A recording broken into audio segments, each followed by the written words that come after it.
Assalamualaikum warahmatullahi wabarakatuh. Pada pertemuan kali ini, kita akan membahas materi baru mengenai teks prosedur.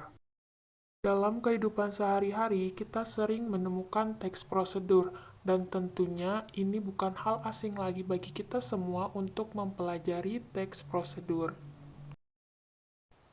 Knapp dan Watkins mendefinisikan teks prosedur sebagai teks yang bertujuan untuk memberitahukan orang mengenai bagaimana suatu hal dilakukan menggunakan bahasa ajakan atau persuasi. Berdasarkan penjabaran Kraft, pengertian teks prosedur secara sederhana adalah urutan tindakan untuk menciptakan atau menghasilkan sesuatu. Sementara itu, menurut Kosasih, teks prosedur adalah teks yang menjelaskan langkah-langkah secara lengkap, jelas, dan terperinci tentang cara melakukan sesuatu.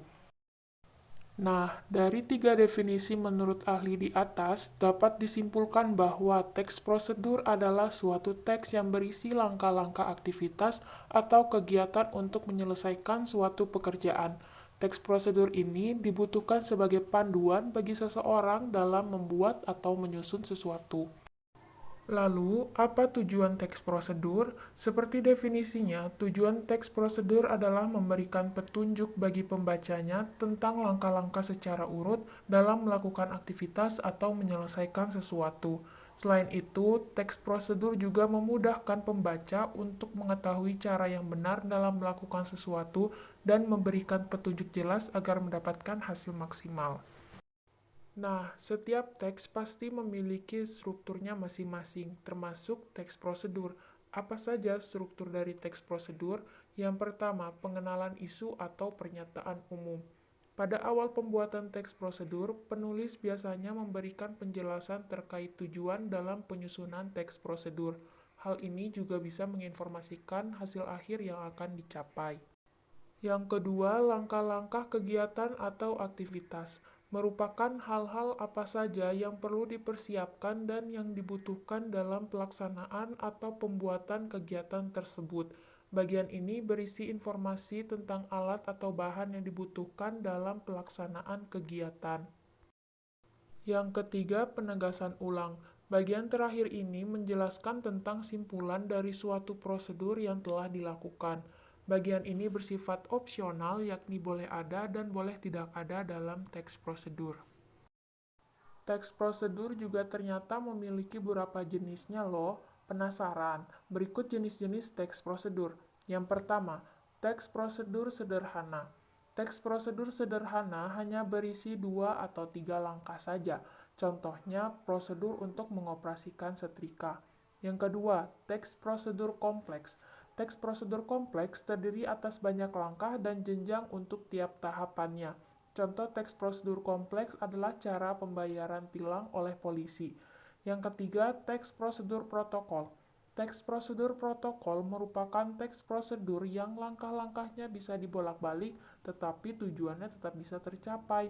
Contohnya, cara memasak mie instan.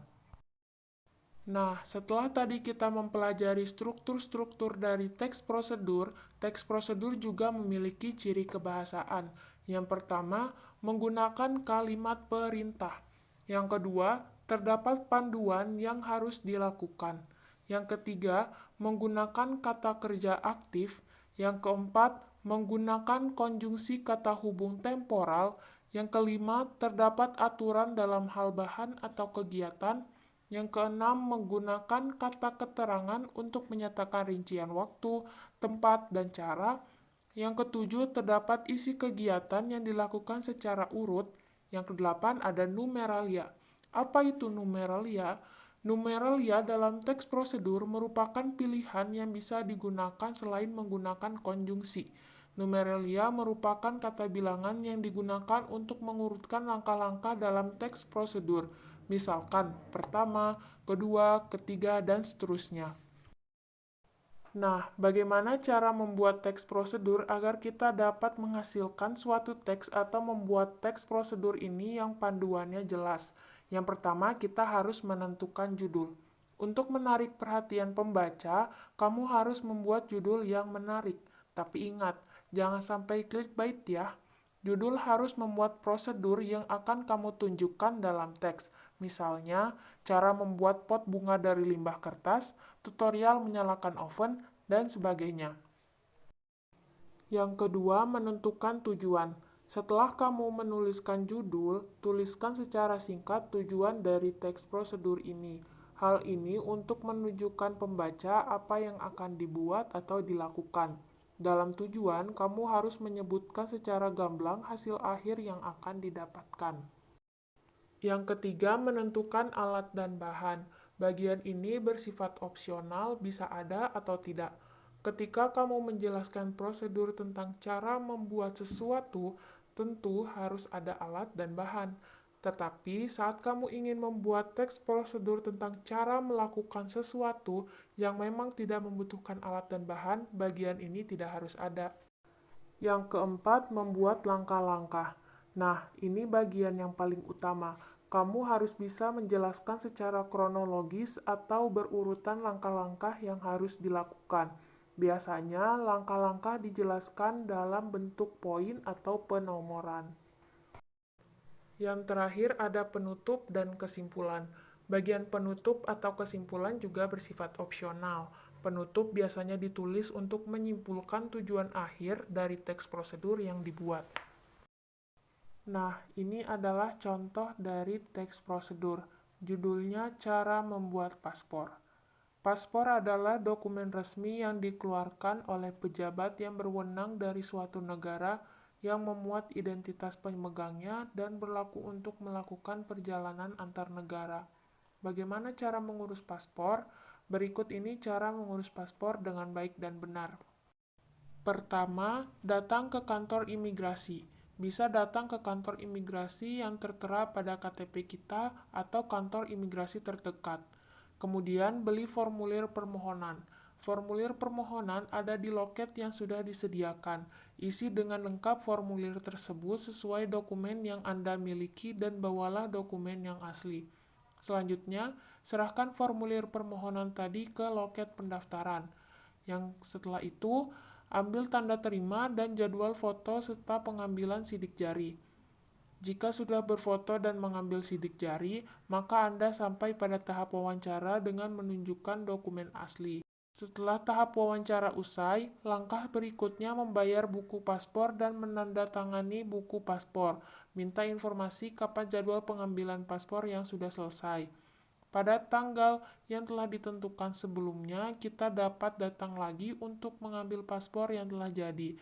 Biasanya dalam waktu 1 minggu paspor baru sudah selesai dan bisa diambil.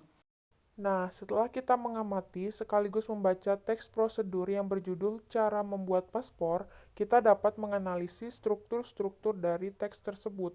Seperti pada kalimat pertama, paspor adalah dokumen resmi yang dikeluarkan oleh pejabat yang berwenang dari suatu negara yang memuat identitas pemegangnya dan berlaku untuk melakukan perjalanan antar negara.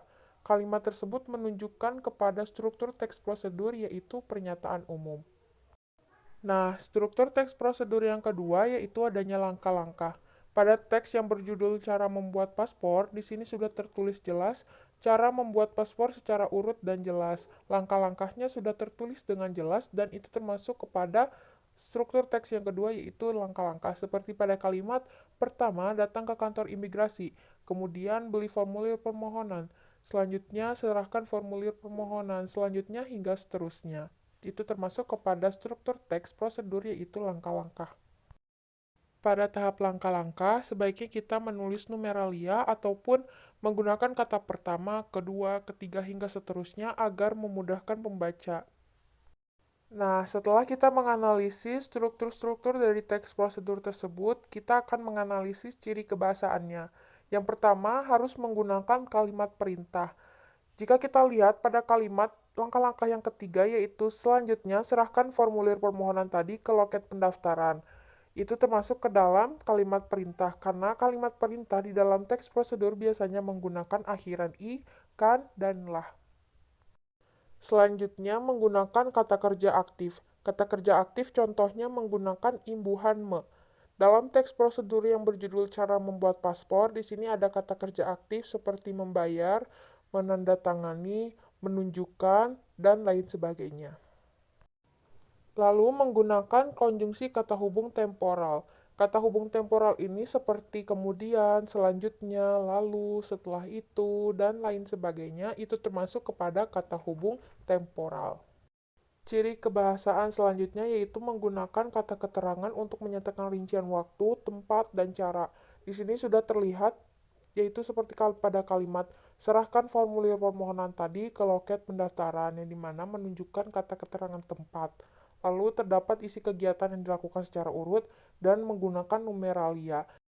Nah, setelah kita analisis tadi, kita dapat menunjukkan bahwa teks ini termasuk kepada teks prosedur, yang dimana strukturnya sudah ada, termasuk ciri kebahasaannya sudah menunjukkan bahwa teks ini merupakan teks prosedur.